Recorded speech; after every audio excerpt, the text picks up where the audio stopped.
All right, Wrap Shop Talks. Today I got Greg Stecker with Stecker Graphics. Where are you located out of again? We are in Rock Island, Illinois. Rock Island, Illinois. And you've been in business for quite some time. Yeah, we've been in business since 1977. Not doing wraps the whole time, obviously, but the family business has been around since 1977. Yep. So it was your dad that started the business? Yep. My dad, with the help of my grandparents, started it, so makes me the third generation in the business. I got you. I mean, so so your grandparents, did they finance it or did they start it and your dad kind of took over? How did that work? So they financed and worked with my dad, but my dad was always the owner. The reason he got into it, he had no printing background, nothing like that. He was managing a motel, I believe, and he wanted to be in business for himself. So he went to a franchise show and had no knowledge of printing or anything like that, but went around to the tables basically at this trade show and met the people from Minuteman Press. Really liked them, and it made sense to him. So, and they have a really good franchise training program. But yeah, so he signed on with them. They sent him out to New York for a couple weeks to learn how they do things. And then yeah, with the help of my grandparents financing, and then my grandma helped run the front in the beginning, and then my grandpa over the years worked in there, and so we were a Minuteman Press franchise for 35 years. That's pretty cool. So what year did you guys transition out of Minuteman Press? So that would have been 2000.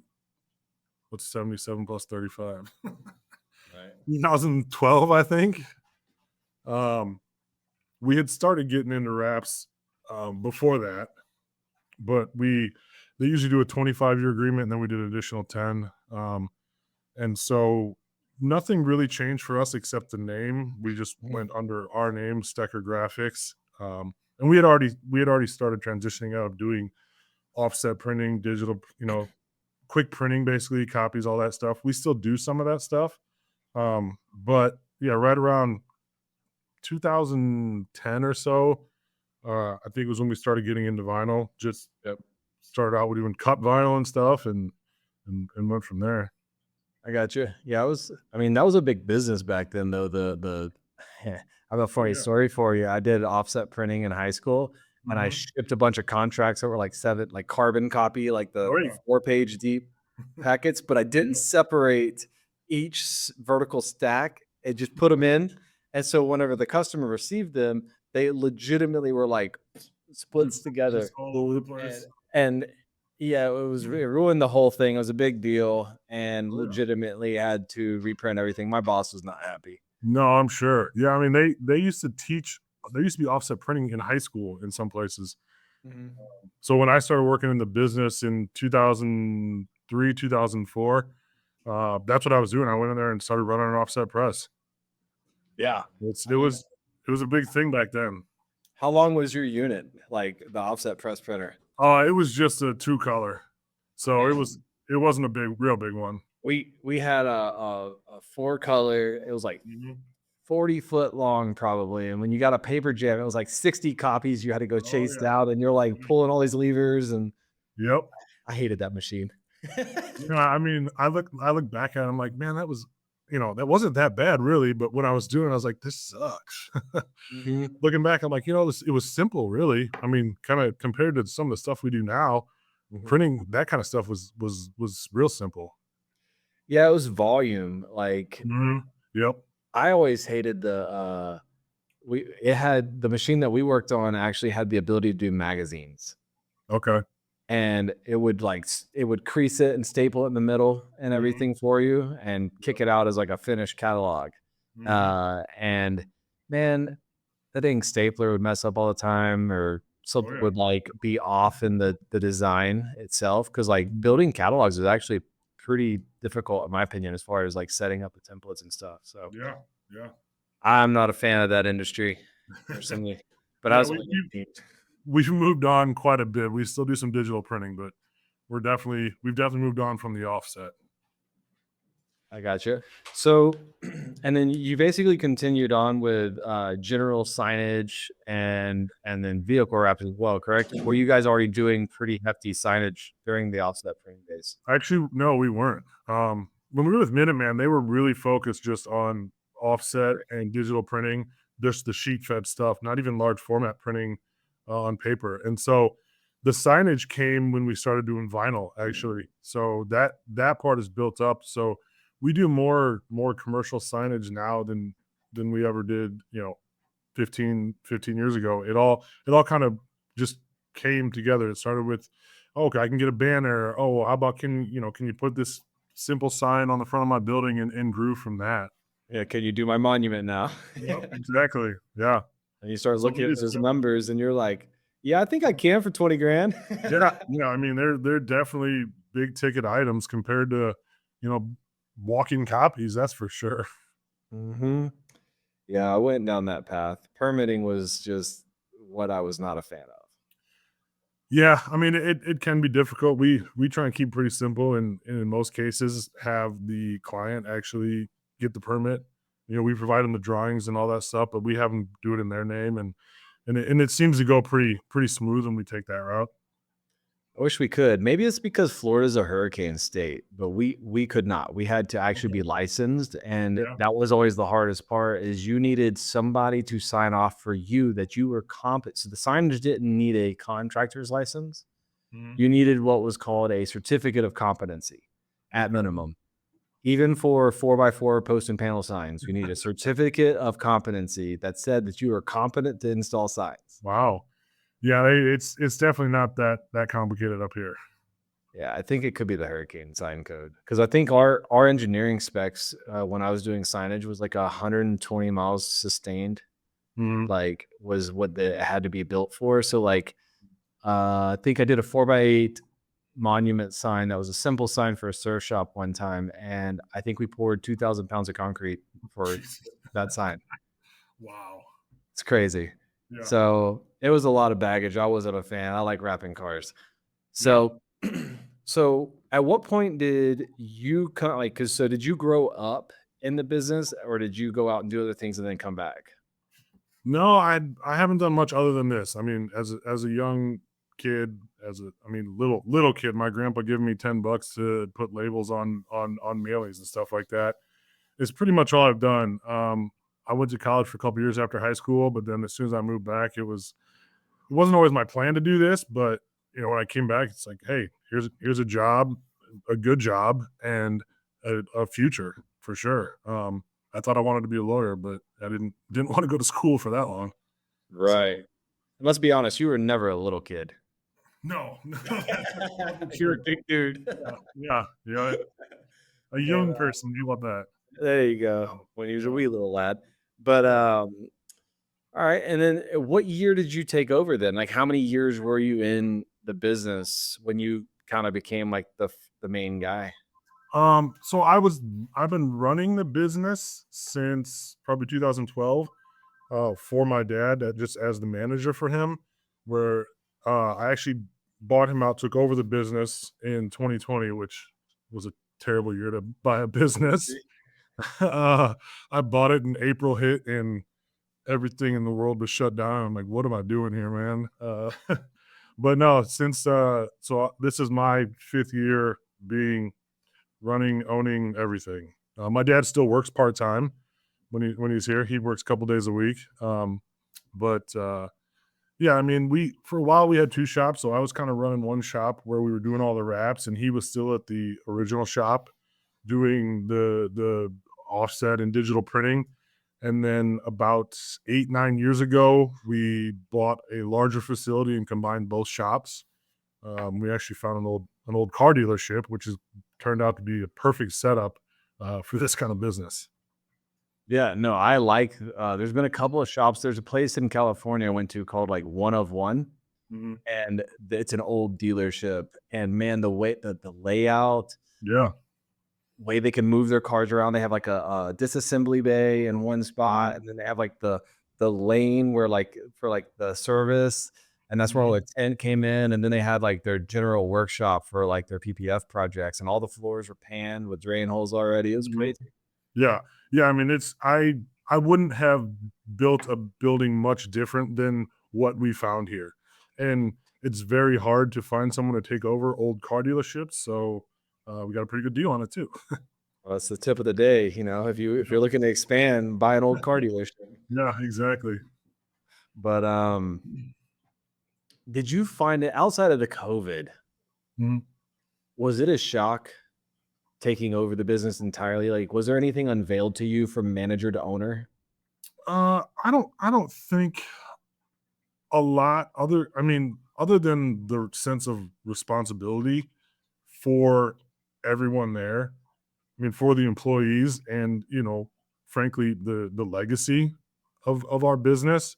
Because before I could always kind of refer to my dad, as the final say, but becoming the actual owner and everything is on your shoulders at the end of the day, and there's nowhere else to lay blame or turn to really.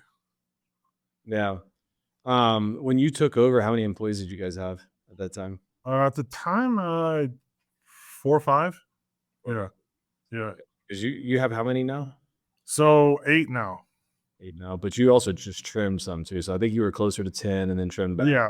Yeah, we had, 2 additional outside guys doing outside sales, which we don't have right now. I have a guy doing it part-time for me who's been in the industry.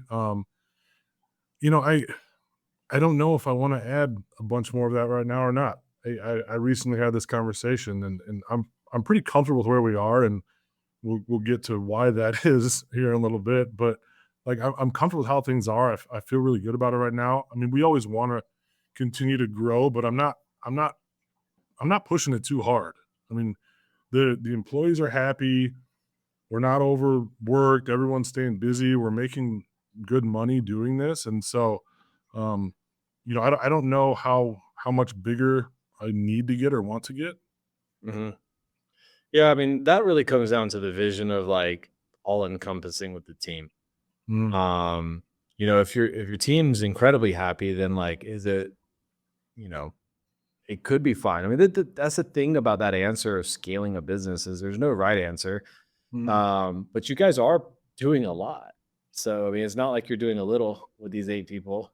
No, no. I mean, we definitely are staying busy, um, and we have a really good team of people here, and we don't have very much turnover. We don't.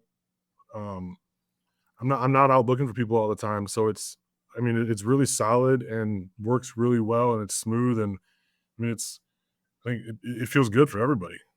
Um, what do you since it feels good for everybody? Let's put some definition of that. What do you feel is that point that if you want to be that family business like you are, like you that's how you guys have come up your Mhm. many, many, many years.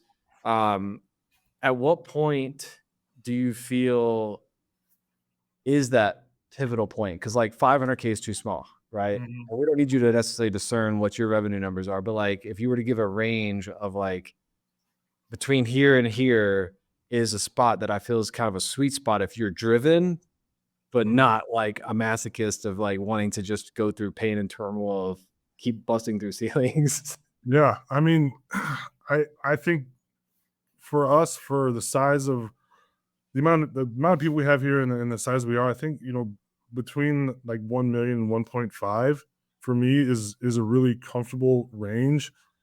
I mean, and it's about having the right help in here too.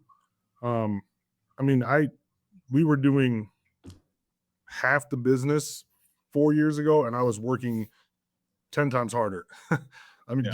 doing everything myself for half the money. I mean, we've doubled, more than doubled since I took over. 5 years ago, when I first started my journey in growing and scaling my wrap shop, I could not find business resources or a plan slash recipe of exactly what to do in order to grow and scale my business to hit that $1 million mark. And if you are looking to get around other wrap shop owners and be introduced to fundamental principles within our industry of things to do that will help you grow and scale your wrap business, then sign up on the link below. Book a call with me if you have any further questions. But this is not your traditional 8-hour class, you're left to your own devices. This is 3 months with myself, John Duver, and Dan Workman, plus an accountability group of the other people that are in the class. And we deep dive different subjects for 3 months, making sure that it instills a habit within your business.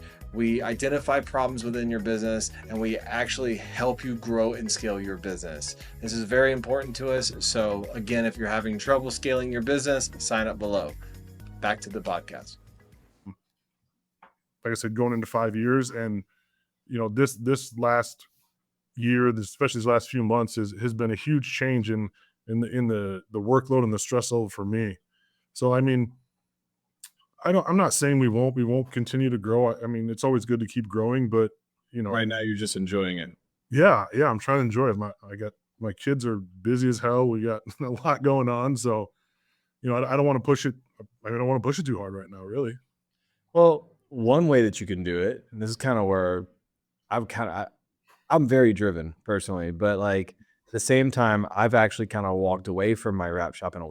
Like it's employee owned at this point in a way.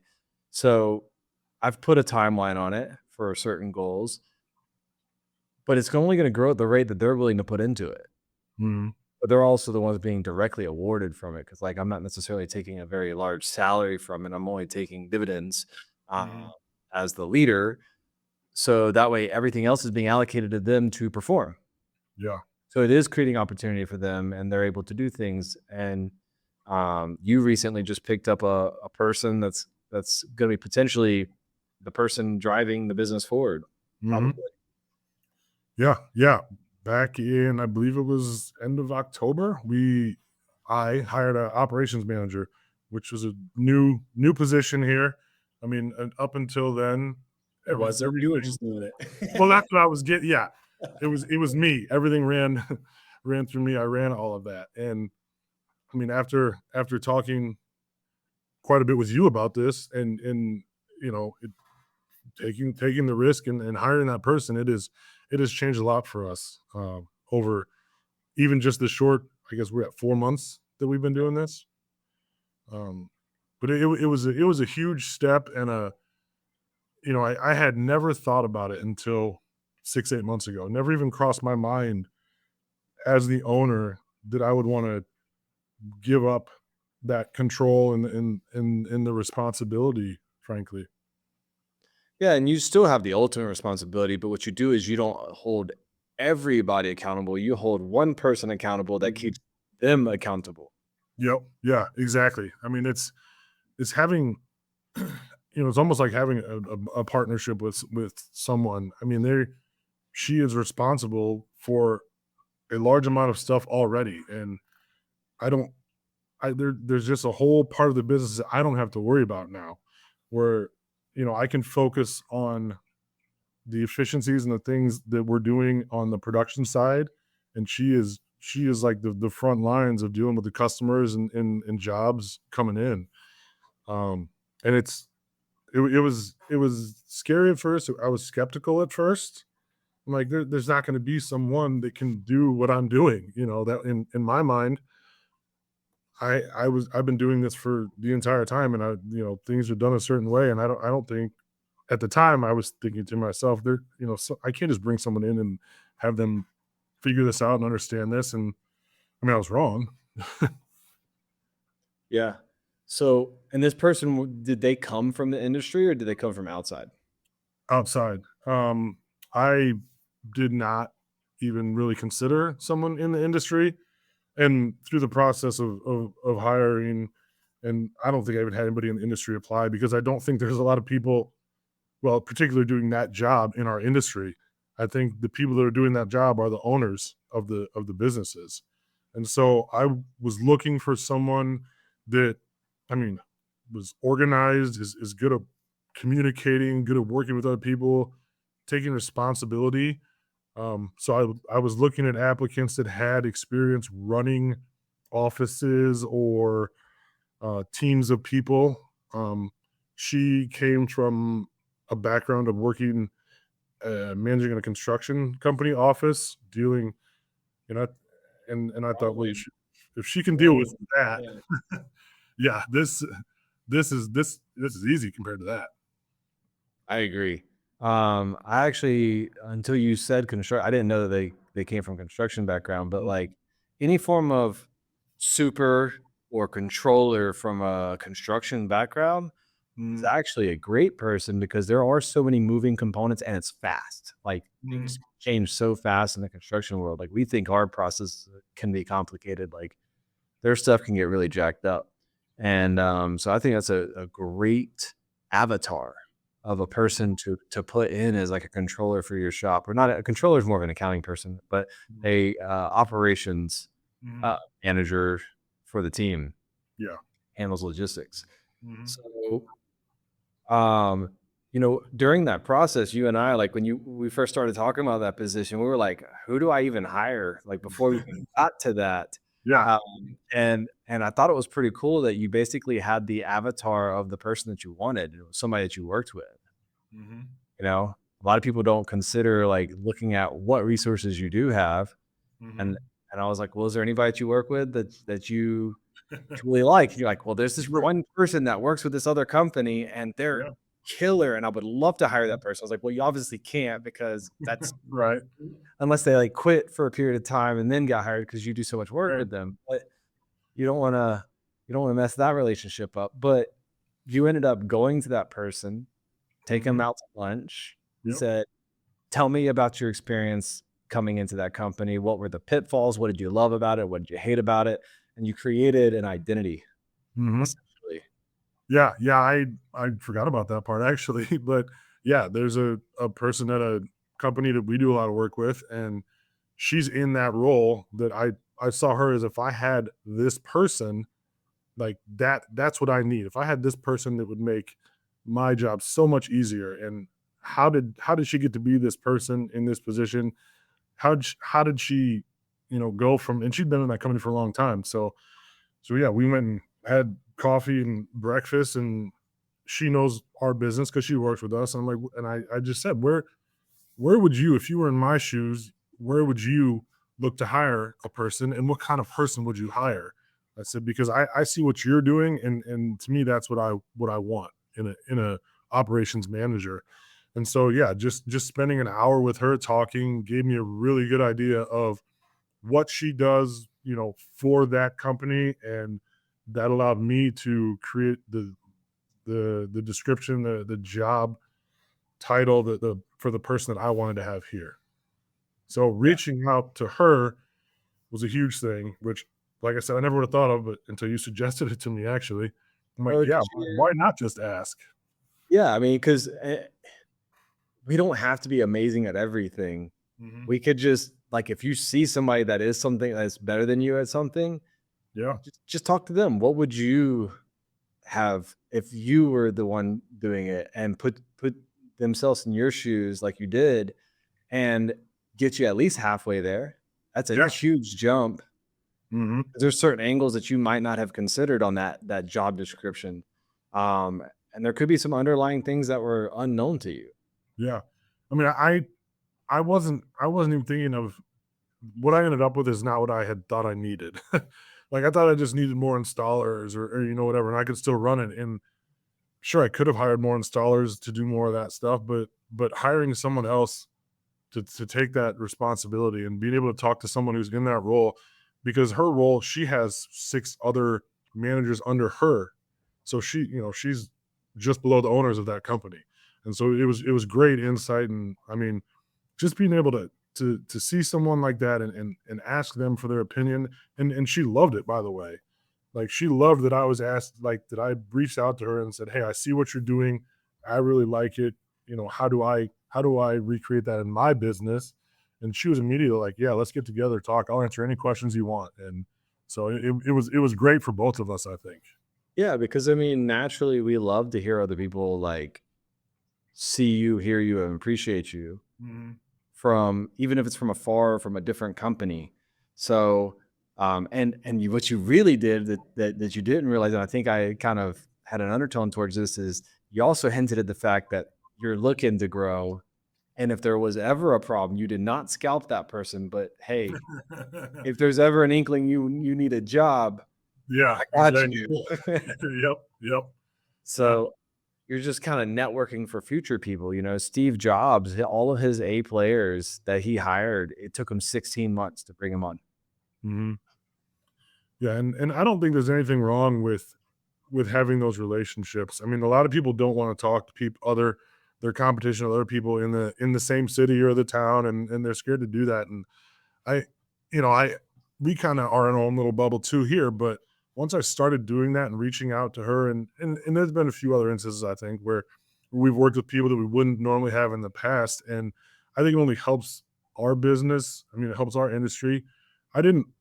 No one taught me the rap industry. I think like a lot of people, you get in there and you gotta learn on your own and figure it out. So when you can talk to someone who does it a little bit differently than you, and then you can see how they do things that you may never have thought of. So I think being open to other people in the industry and talking to other people is a huge benefit for anybody that's owning and running a rap shop. Well, you're paying for proximity and knowledge. There's so much that you can learn, Yeah. like, and whether it's paying with money or time, like Mhm. you got that consultation call for free. Yeah. Yep. And it was worth a lot of money to you. Cause I mean, if you had to put a dollar amount to the amount of less stress that you have from relieving that pressure of that position, it's probably invaluable. Yeah. Oh, 100%. 100%. Yeah. You can actually go to all your kids' games and not be stressed. And you just get a single sentence report from that person. Yeah. This happened. And Yeah. Yeah. I mean, like I mentioned to you earlier, we talk once or twice a day, and she updates me on this. I got a couple questions on this, and we're, I don't even see her that much, honestly, throughout the day, which is great because she's busy doing her thing and I'm busy doing my thing. But we're on the same page still. So yeah, that's all you need. Well, I mean, what would you say is like probably the biggest hurdle that Stecker Graphics has ever had to go through? And like, what was a learning lesson that you took out of it? I wasn't expecting that. We all learn from pain. Yeah, I mean, there's been a lot. I think the biggest thing that I've learned for our business over the years is to say no. Um, when I first started, and for a very long time, I thought we had to say yes to everything, every job, every customer that came through the door. I don't want to tell people no, because what if they tell someone else no? But what I've realized is that people actually appreciate being told no, for the fact that then you're not going to disappoint them. If you're upfront with them and you tell them, hey, I can't do that for you the way you want it or to my standards, people actually really appreciate that. Every once in a while they get irritated with you, but I think saying no and not being everything to all of your customers was very hard because that's not how I was brought up. It was when my dad was running the business, it was always, we're going to figure out how to do this. They asked us to do this. We're going to figure it out and we're going to get it done. And I feel like that leads to a crazy amount of stress and subpar performances, putting out products that aren't the best. So getting over that and, you know, dealing with my dad also saying, why did you turn that person away? Or why aren't you doing this? Like that was hard for me personally, actually, to tell him this is, this is why I'm doing it, and we have to say no because he didn't run his business that way. But um for me, that's been a huge relief. I mean, the amount of times I'm stressing over jobs on the weekend or at night now compared to years 5 past. years ago, yeah. Yeah, I mean, it's been a huge difference. And it doesn't mean everything's easy, but just knowing what you're good at and and and focusing on that just makes everything run smoother, and then you can do more of the work that you're good at instead of wasting time doing things that you're not good at or not making money on. lot of times you're not making money on it and you think, Yeah, exactly. I mean, I said yes to a guy with a motorcycle tank that he wanted wrapped in gold chrome, and it was the worst decision of my life. And it looked terrible and took me months to screw around with it, and I couldn't tell you how much money and time that I lost. So we don't do motorcycles here. Well, I've been in business for 13 years. I've never installed a single chrome job. And the reason why is because I quoted like 15 grand every time as a Yeah. nice way to say no.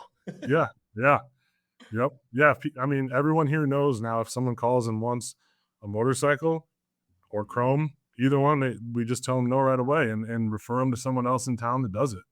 Well, not just that, but a lot of people don't know, but Harley, especially Harleys, the paint is horrible.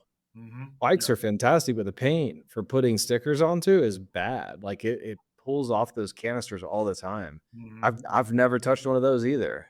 And it's because I would watch the pain of these posts and like paint came off of it. And then now like a Harley painted vehicle is not cheap either. I mean, they could be a $500 to $1,000 mistake just on a freaking cubby holder. Yeah, So I was just like, yeah, I don't think we're ever gonna do those. So I've turned them down day Yeah. one. My second wrap job ever though was a Yamaha bike. yeah, It took me basically 2 days of just all day sitting at it, and I'm just like, I'm never touching a bike again. yeah, yeah. And you know what? There's people that wrap bikes. Good for them. If that's your thing, you give me your number because I got customers for you. Yeah, there was a guy local to me named Mike, and he rode bikes, so he had some Mm. passion behind it, and so he Yeah. liked customizing. I was like, nope, talk to this guy. This guy, nope, take him. And he probably appreciated the referrals, so it works out for everybody. Probably. Yeah, Yeah. So I mean, it just there's something for everybody, but motorcycles are not something you should do in a business sense for scale at all. yeah, yeah. I mean, we used to do so much more than we do now. I mean, we used to screen print here. We used to do all these walk-in things, one-off stuff, and I realized at the end of the day, like we're spending 30 minutes doing a t-shirt job that made us $10. Like this is stupid. There's other people that want to do this. They can have that. And so we really have refined our services over the last probably more so like the last 3 or 4 years. It's so much easier on everybody here. It's less stuff to I mean, you got less inventory, you got less equipment, you've got, less dealing with the pricing and making sure everyone is on the same page on things. And so I mean, yeah, we have slowly, streamlined what we're offering people. And I can tell you, no one on the staff complains about that. Well, there's one underlying tone that nobody ever considers when you streamline everything. Imagine it's hard enough finding a good employee. Somebody who cares, that gives a damn, who feels like they're loved at their job, whatever, and they stick around, right? That's hard. That person's hard enough to find. Yeah. Now you have to find somebody who can run a plotter, run a screen press, run a offset machine, Yeah. and you're just getting even more unique. And then if they can, because some of us can, I could, when I was working at the place when I was 18, I could run every machine in the whole building. Yeah. But that meant that I was always behind in a different department and I would always have to work overtime. I was stressed out. So you're diluting your efforts for your hiring processes. And then now you're looking for a special Swiss Army knife unicorn that's not efficient at anything.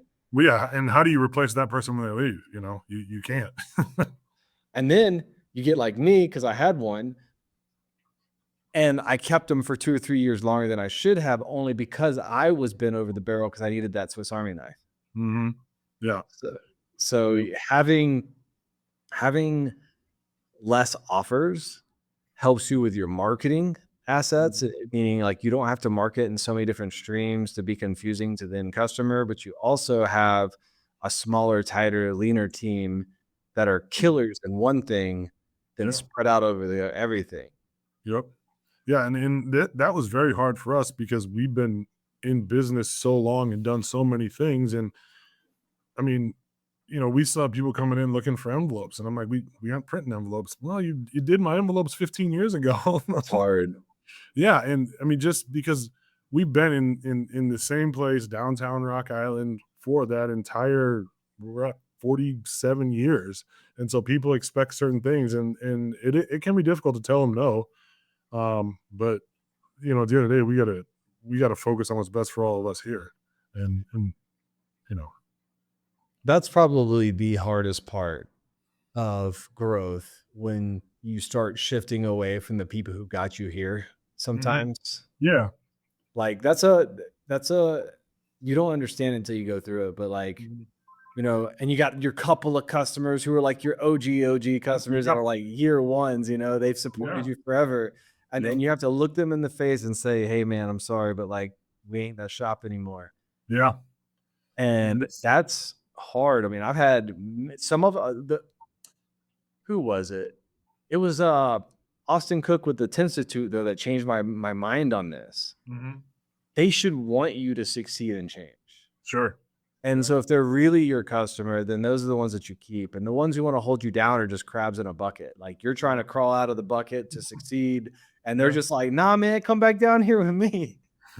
So Yeah, and I mean, I am guilty of still doing things for people that I wouldn't normally do, but you know, especially people walking through the front doors saying, "Hey, do you do this?" It's we just don't even go down that road anymore. let me tell you how you fix it. You just let your new person handle all of it. Oh yeah, she's like, They don't have relationships with them. yeah, exactly.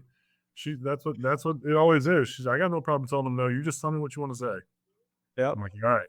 It took about a year for Letha in our shop to be like, well, it's your business. Like that. I was like, Mhm. no, like you're running it. She's like, Yeah. okay. And then she's like, sorry, we don't do that anymore. Then Yep. I'm calling Brent. She goes, go ahead. Yep. She would tell him he won't answer.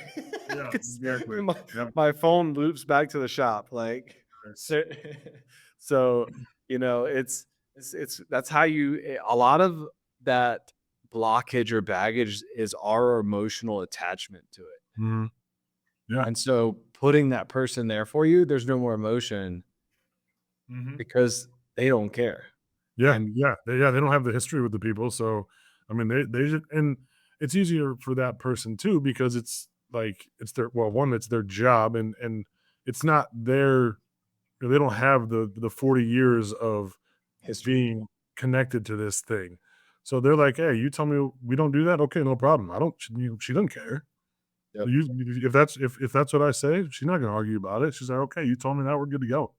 Yeah, and don't get it twisted. We're not saying like don't be empathetic to the customer. Have a referral person, have Oh some yeah, solution yeah, for them, yeah. but just you know, politely turn it down, say no.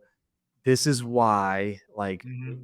we found that we were actually doing those customers a disservice by continuing to offer that. We no longer do and that fell below our standard of offers. So Mhm. we have to refer it out to XY person. They're doing great. We actually refer all those jobs to my old employee that was at Swiss Army Knife. Yeah. When I terminated him, he started his own business, and we I was refer gonna him say, all yeah. our sign work.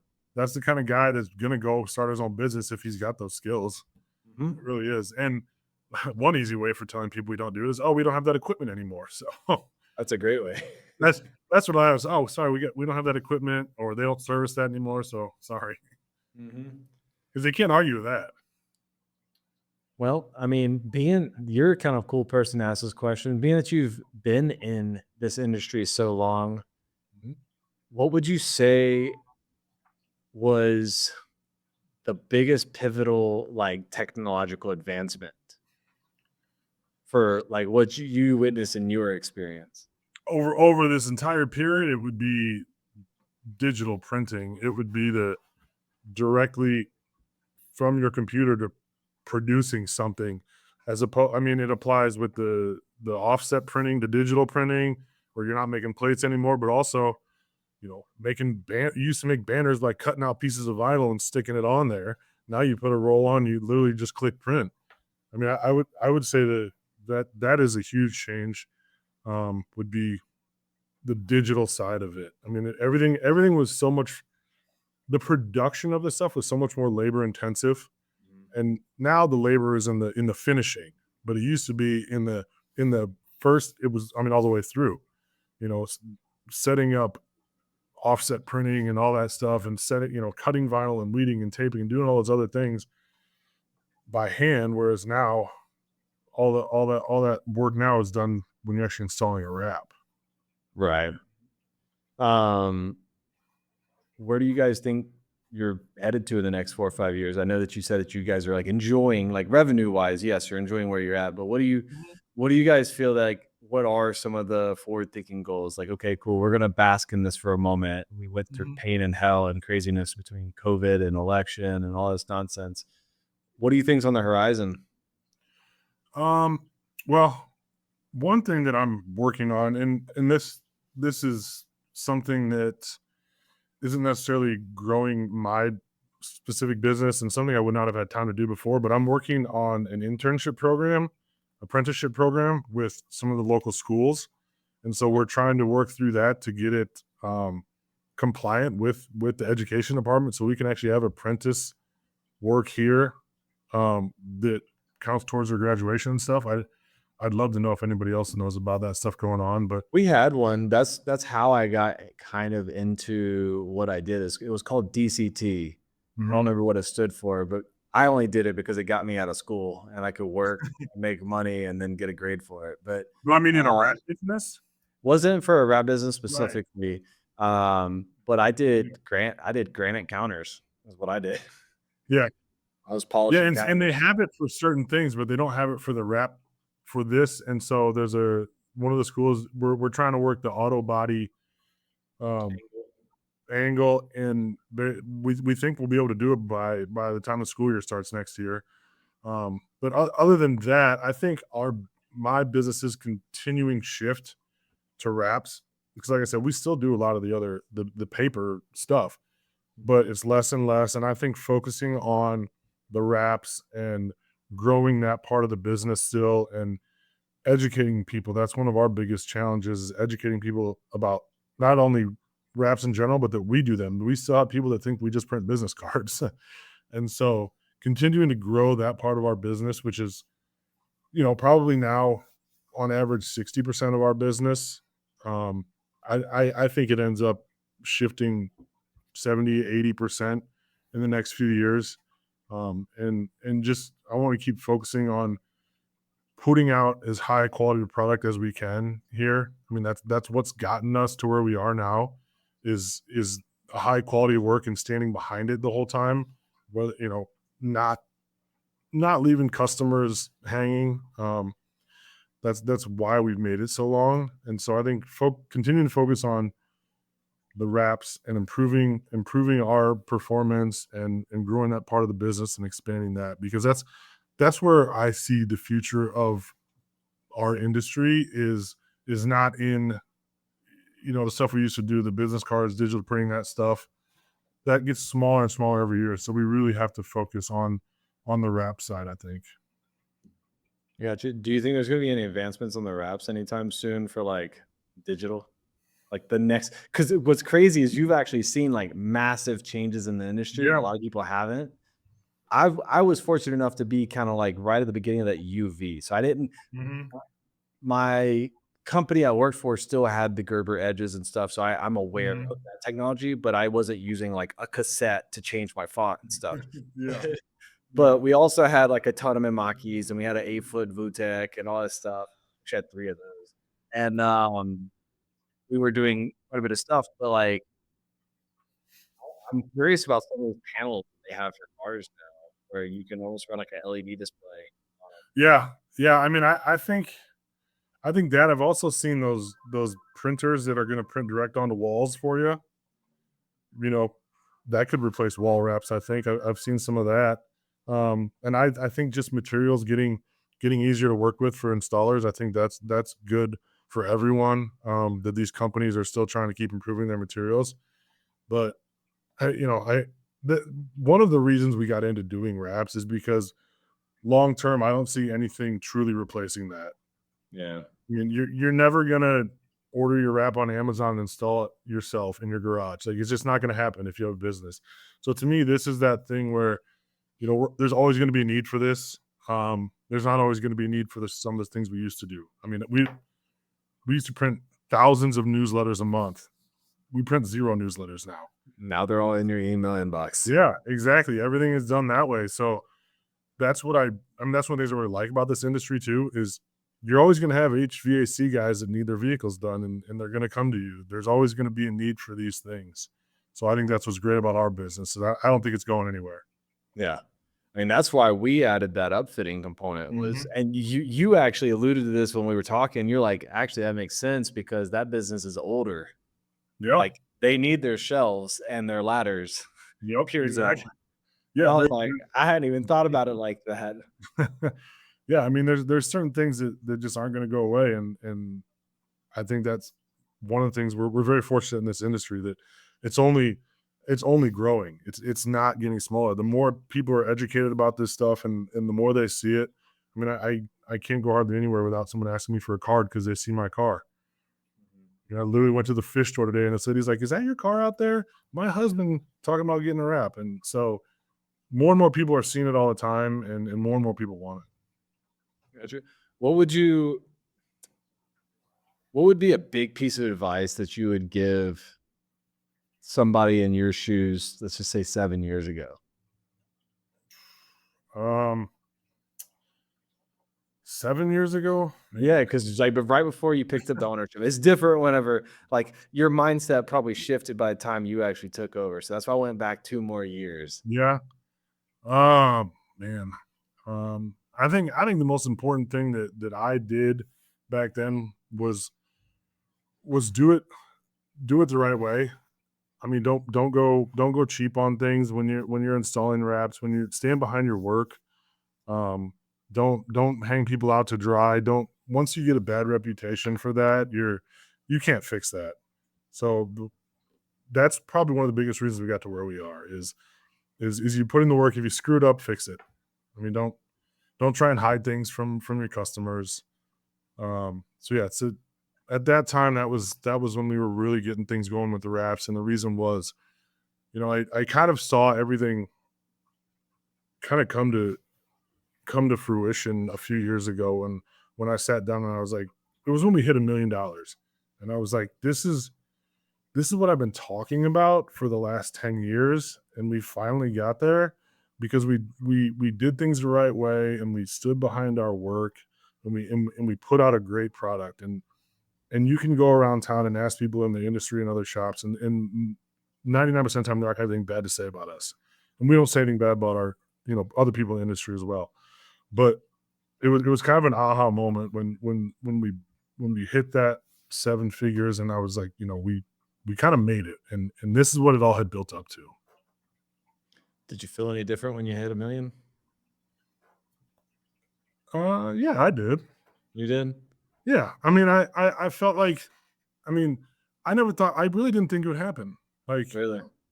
it never happened in the previous 40 some years, It's true.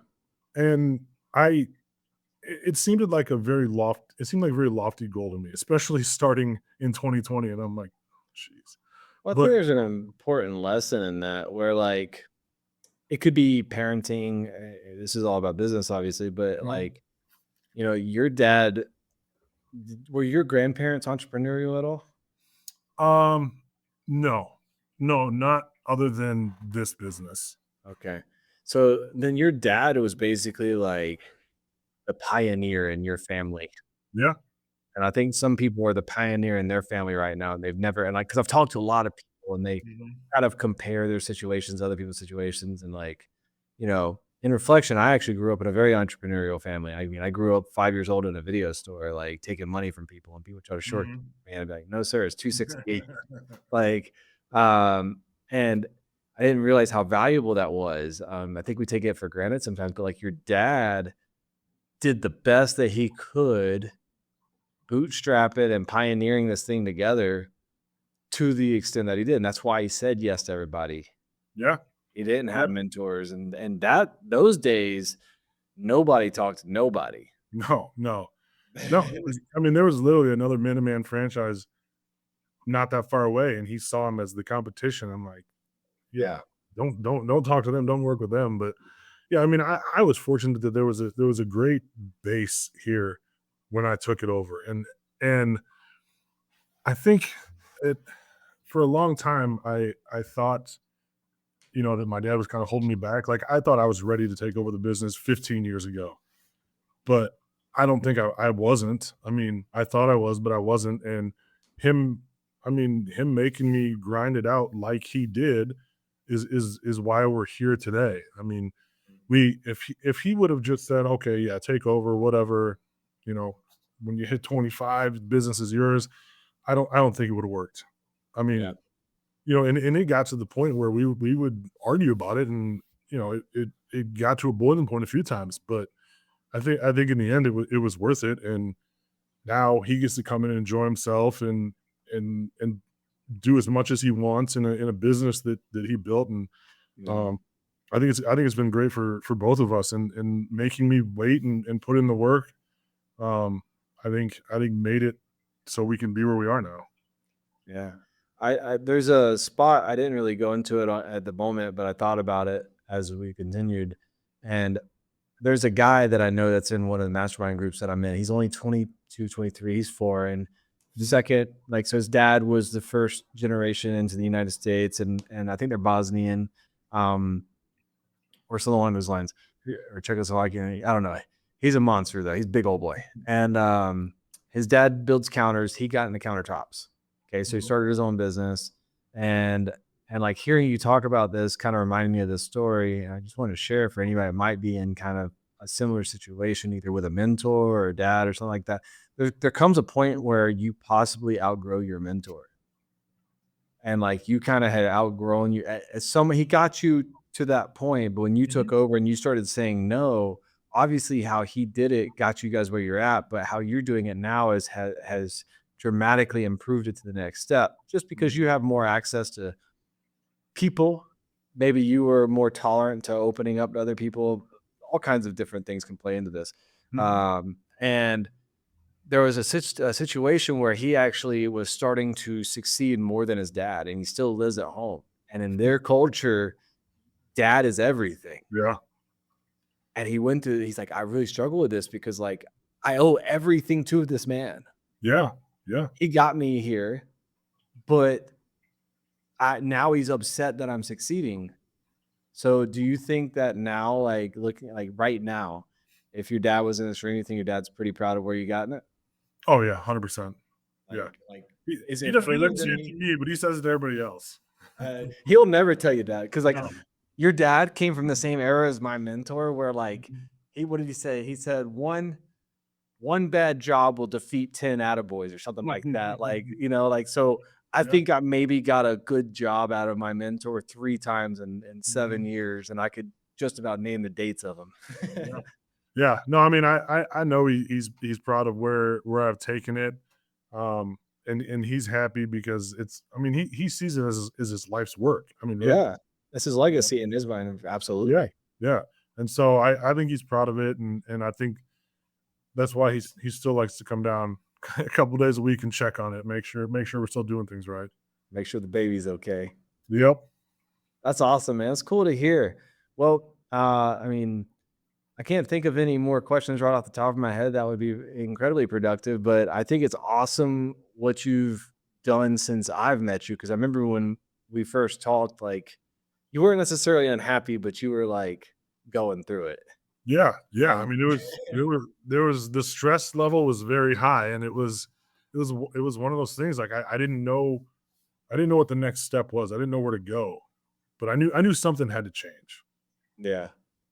And it took a while still. I mean, it was probably what, 8 months after we first talked, 6-8 months before I, finally pulled the trigger on hiring an operations Scary. manager. Yeah, yeah, it is. And I mean, if anybody's considering it, I mean, I would definitely say it was, in my situation, it was 100% worth it. I hadn't considered it before, and right now it's probably one of the best moves I've made in quite a while. Yeah. Well, it was your version of saying no to customers. That Mhm. was that next ceiling that you needed to get. Like your dad not saying no to customers and accepting everything to keep that Mhm. thing afloat. The Mhm. next step was to streamline and sit and take on less. And then you hit that next ceiling of, okay, that we stretched that capacity. Now we need another leader in here because I'm Yep. just one person. And if Yeah. everybody's coming to me, like I can't steer the ship. Mhm. Yeah. I just got a fire extinguisher putting everything out instead. Yeah. That's what it feels like. Mhm. And Whereas there's plenty of people in that situation right now. most. Yeah, yeah. And you got to do it what's best for you and what you think's going to work. But giving up a little bit of that control and getting some help, I think. I mean, I've already seen it pay dividends for me, and I think long term it's gonna multiply like massively. Yeah, I think I said something to you along the lines of like, you know, is your profitability good? And you're like, yeah, it's pretty good. And I was like, what are you taking home? And I won't disclose. But you were just like, I was like, could you live on this? And you're like, I think I could, because Yeah. you've been living right. You're not incredibly in debt. You didn't just Mhm. scale your stuff. You're putting some in the piggy bank, right? Sure. And I was like, could you live on X? And you were like, yeah, I think I could. I was like, it would only be like 6 months worth of that. Yeah, yeah, and I don't even know if it'll be that. Right. And I mean, you're 4 months in, Yeah. and you're happy. So a good person, I cannot impress this on anybody enough, that they should pay for themselves entirely within the first 3 to 6 months. Mhm. And it's your job. The only thing that your job should be is to discern whether they're actually the right person, yes or no, Yeah. as quickly as possible. That's Yeah. that is your only job. So um that's awesome to hear, man. This was a lot of fun. I wanted to get this story out to a lot of other people because I feel like so many of the rap shops are in the situation where they need to make that big decision and it's their first time. And we're so scared of failing that when there's so much to gain on the other side of it. And the failure is worth it even if you do fail, because you just Yeah. keep retrying until you get the gain, and then you're like, holy shit, I'm never going back. Yeah. Yeah, I mean, I couldn't imagine not not being in having that position filled at this point. There's no way I wanna go backwards. No, I don't want to go back to my shop. That's for sure. They actually gave me a tour today and they made fun of me. Like I used to get, so I'll leave you with this. My mentor used to you could be record sales, you could be all these things, but if the floor wasn't swept and vacuumed, it didn't matter. Yeah. Like the little things, right? Yep. Well, they walked through the shop today and they kept joking. He's like, all right, we're going to check and see if this section's clean. And they would take their shoe and it would squeak across the floor. Like, all right, cool. It's good. And they were just showing me that they're keeping the shop floors clean. And I Yeah. haven't been there in a year and 4 months. Yeah. And How's it feel? dude, it feels insane, but it's just in alignment to what my intentionality is. I don't want to be bound by a business after being bound by it for 10 years. Yeah. I had no choice, and that was a decision that I made to get out of it. But having that A player, and now I've got multiple. I mean, dude, my whole team right now is rock stars. I'm as lean as I've ever been, but we have to make sure to keep pushing forward in my case, because if not, they'll burn out. They're working too hard, like working very, very hard. So they need some people under them. But yeah, highly valuable, man. So with that said, we'll close this up, and thank you for everybody listening to this, and we'll see you on the next one. Peace. Thanks.